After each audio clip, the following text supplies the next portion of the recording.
Welcome to the Deep Dive. Today we're taking a look at, well, a pretty complex and sensitive topic. The physiological connection between chronic stress and fertility challenges. It's intricate and, frankly, often quite devastating for those going through it. Our mission, really, for you in this deep dive is to get past this idea that stress is just, a feeling, something in your head. We've got sources here that show chronic pressure is actually a measurable physical barrier to conception. And once we've kind of laid that groundwork, we'll explore a specific complementary solution that's getting more attention. Yeah. Acupuncture. That's exactly right. It's a crucial shift in thinking. Anyone on that path to parenthood knows the emotional strain all too well. But the data, it really points to something deeper. That chronic sort of everyday stress deadlines, money worries, just the sheer amount of information we deal with it causes very real chemical imbalances. And it even, redirects blood flow in ways that fundamentally sabotage your reproductive function. Okay, let's unpack that. Physical sabotage, not just a mental block. How does the body stress response actually, stop the process of creating life? It really boils down to the body's priorities. Survival, first and foremost. The core mechanism is that primal fight-or-flight response. When your brain senses a threat, could be anything, a real danger or, say, a huge credit card bill. It just floods the system with cortisol. That's the main stress hormone. Cortisol's job is basically to make sure you survive the immediate situation, the next 5 minutes. And surviving means pulling resources, energy, oxygen away from anything that isn't essential right now, like, reproduction. Exactly. Cortisol wants your muscles ready to go, your brain sharp. So to do that, it actively shunts blood flow away from your core reproductive organs. We're talking ovaries, uterus tests. It sends that blood to your limbs, your brain, which leaves the reproductive system starved of vital oxygen and nutrients. It's a state called ischemia. That lack of blood flow is one thing, but the sources dig even deeper. There's this idea of a chemical conflict, right, at the hormonal command center. It's not just plumbing. It's the actual building blocks. Yeah, this is where the chemistry gets really insightful. It relates to something people sometimes call the cortisol steal. Mm-hmm. Think of your hormones as being built from like a common pool of resources. When chronic stress demands constant, massive cortisol production, well, the body essentially says, okay, cortisol production is priority number one. Everything else takes a back seat. Right. So it diverts these crucial hormonal precursors molecules like pregnenolone away from the pathways that would normally use them to make essential sex hormones, like progesterone and estrogen. Mm. The body literally chooses survival, which is cortisol, over procreation, which needs those sex hormones. So the whole system gets hijacked, essentially. Yeah. Now, let's talk about the actual communication lines that get messed up. We hear about these axes, HPO and HPG. Can you break down for the listener what those are and how cortisol jams the signal? Absolutely. Think of the axis like a chain of command, a communication highway with 3 key stalks. It starts in the hypothalamus, in the brain. That sends signals to the pituitary gland, also in the brain, and the pituitary then sends instructions down to the ovaries in women or the gonads, the testes, in men. The command center, basically. Precisely. Now, in women, chronic stress really disrupts this hypothalamic pituitary ovarian axis, the HPO axis. When cortisol is high, the hypothalamus gets, confused. It doesn't send the right signals to the pituitary to release FSH, that's follicle-stimulating hormone. Which develops the egg. Right, or LH-luteinizing hormone, which is the trigger for ovulation, the egg release. The whole timing just goes haywire. And similar story for men, but hitting the hormones needed for sperm production. Correct. The male version is the hypothalamic pituitary gonadal axis, or HPG. Stress effectively slams the brakes on this axis, too. It dramatically stalls the production of healthy testosterone. And since testosterone is absolutely critical for making sperm spermatogenesis, this constant disruption inevitably causes problems with sperm count and quality. It's really kind of mind-blowing that the body reacts to, say, a tough relationship or money worries with the same hormonal panic as facing, a predator. Mm-hmm. And if we connect this out over time, this isn't just a temporary blip, is it? It contributes to actual medical conditions. That's the really concerning part. This isn't just, I'm stressed this month. This ongoing physiological sabotage, it contributes to complex structural conditions. The research links this chronic disruption to things like polycystic ovary syndrome, PCOS, in women, which is a major cause of infertility. And in men, specific issues like erectile dysfunction. It often creates this vicious cycle. Stress impacts fertility. Fertility struggles cause more stress. It just keeps feeding itself. Okay, let's zoom in on the gender-specific impacts. Starting with women. You mentioned cortisol stealing the building blocks for progesterone and estrogen. What does that high cortisol mean for the menstrual cycle specifically? Well, the interference with estrogen and progesterone is pretty profound because the body's prioritizing cortisol. The levels of these vital sex hormones can drop or they just become really unstable. This leads directly to irregular periods.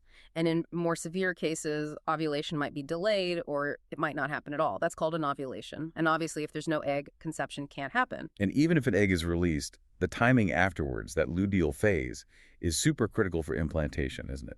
Absolutely critical, yes. Yeah. The research really highlights that stress often shortens the luteal phase. Now, the luteal phase is that time after ovulation when the uterus lining needs enough progesterone, the very hormone often depleted by that cortisol steal, to get ready and sustain itself for a potential pregnancy. If that window is too short, implantation just can't happen properly, and the risk of early pregnancy loss goes up. Wow. So it seems like pretty much every step for women is vulnerable to this hormonal hijack. And what about for those using IVF or other assisted technologies? The stress must be immense then. Oh, absolutely. The stakes feel incredibly high. And multiple studies show that high stress and anxiety levels in IVF patients significantly reduce the chances of success. We're talking fewer eggs retrieved, lower fertilization rates, and ultimately lower live birth rates. The emotional pressure actually makes the biological problem worse. It's clear men aren't off the hook either. You mentioned testosterone suppression being the key issue with the HPG axis. Yeah. What does that look like in terms of sperm quality? What are the specifics? We see issues on several fronts. It's not just lower sperm counts, although that definitely happens. The data shows reduced motility. Meaning how well they swim. Exactly. Their ability to actually navigate the female reproductive tract effectively. And crucially, we also see more DNA fragmentation within the sperm cells. So the genetic material itself is damaged. That's right. The DNA inside the sperm is more likely to be broken or compromised. So, okay, the sperm might be there, but maybe fewer of them. They're not strong swimmers, and they could be carrying damaged genetic code, all because of this high-stress environment. Precisely. And study after study links these high-stress situations, whether it's work stress, general lifestyle, or even the stress of the fertility journey itself, to these specific poor semen parameters. The message the male reproductive system is getting is basically, now is not the time. Don't invest energy in making future generations. Okay, this paints a pretty stark picture. Stress isn't just mental, it's deeply physiological. Which brings us to a really crucial point: solutions. If chronic stress is such a huge problem, we need things that actually interrupt that stress response at a physical level. Acupuncture comes up a lot. But, for someone focused on hard medical data, maybe IVF success rates, there might be skepticism. Is this just like glorified relaxation? What's the actual chemical mechanism? Does acupuncture really change those stress hormone levels? That's the million-dollar question, isn't it? And modern research has been digging into exactly that. The answer goes way beyond just feeling calm, though that's part of it. Acupuncture seems to act as a specific neurological intervention. When those fine needles stimulate certain points on the body, it actually helps regulate the nervous system. Specifically, it helps calm down the sympathetic nervous system, that's your fight or flight system, and activate the parasympathetic system, which is rest and digest. Well, This stimulation seems to directly curb cortisol production. It acts like a brake on that stress hormone release. And at the same time, the treatment encourages the release of endorphins. Those are your body's natural mood boosters, kind of like natural opioids. so it's like hitting the brakes on the stress chemicals and the gas on the feel-good ones. That's a great way to put it. And the result is measurable hormonal rebalancing. You actually see it manifest physically. More regular cycles in women because that HPO axis gets stabilized. Better sperm vitality in men. And let's not forget the blood flow point we made earlier. Right, the deprivation. Acupuncture seems to significantly improve blood circulation back to the pelvic region, to those reproductive organs, helping to reverse the effects of that cortisol-induced starvation, if you will. That's huge. Reversing the blood flow issue creates a much better environment, more nurturing, more nutrient-rich. And people do report immediate benefits, right? Less anxiety, sleeping better, just feeling more centered. That seems incredibly important during really high-stakes moments like, say, an embryo transfer. Absolutely. That improved psychological resilience is valuable in itself. But let's look at the hard data, because Western medicine is increasingly backing this up as a serious therapeutic tool. Okay, let's pivot to that clinical evidence. Yeah, the findings are pretty compelling. For example, a 2025 study out of university hospitals provided solid proof that acupuncture significantly cut down stress, pain, and anxiety for IVF patients. And the thinking is that this better emotional state creates a more receptive physiological environment for the whole IVF process. Makes sense. And then there's a 2023 systematic review that showed really notable improvements in psychological well-being for infertile women getting acupuncture. It highlights its role specifically in managing the stress during fertility treatment. And does the research hit that key hormone, cortisol, directly? The one we identified as the main villain here. It does. There's research published in a major journal, Human Reproduction, that specifically showed acupuncture actively lowers circulating cortisol levels. Oh, okay. That's kind of the physiological smoking gun, you know? By bringing down that key stress hormone that's blocking fertility, it directly tackles the chemical hijack we talked about earlier. This sounds really promising for IVF patients, definitely. But what about conception outside of assisted reproduction? Can acupuncture help on its own for people trying naturally? The evidence suggests it has broader applications, yes. A large 2019 meta-analysis showed it was effective for infertile women not using assisted reproduction, particularly those who had issues with ovulation, like irregular cycles. It showed a clear benefit in regulating cycles and promoting ovulation in those cases. Interesting. And building on that, a 2021 study, this one in the Journal of Traditional Chinese Medical Sciences, reported that acupuncture actually boosted both pregnancy rates and ovulation rates. It also seemed to decrease miscarriage rates in women who had been diagnosed with infertility.